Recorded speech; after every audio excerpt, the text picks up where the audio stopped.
السلام علیکم پیارے بچوں، میں آج آپ کو پیارے پرچم کے بارے میں بتاؤں گی۔ پاکستان قومی پرچم کن کن موقعوں پر لہرایا جاتا ہے؟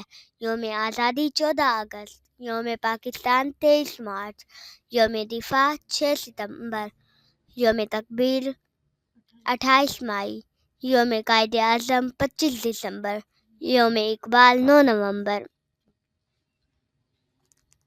پاکستان پرچم کے رنگ اور ان کے مطلب: سبز رنگ امن، ترقی اور خوشحالی کا نشان سمجھا جاتا ہے۔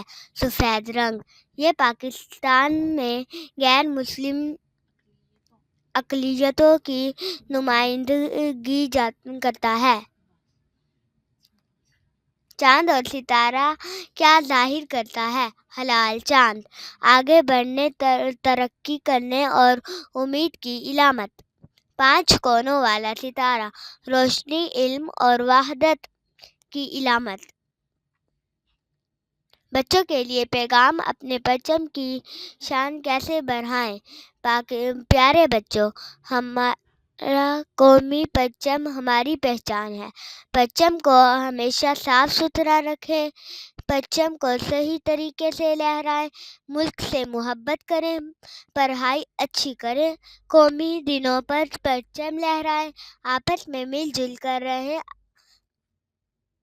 جیسے ہم اپنا کھیل، اپنے کھلونے اور اپنے گھر کی چیزیں سنبھالتے ہیں، ویسے ہی اپنے پرچم کی عزت کریں، کیونکہ یہ ہمارا فخر ہے، ہماری پہچان ہے۔ پاکستان زندہ باد۔ ویڈیو اچھی لگی تو لائک ضرور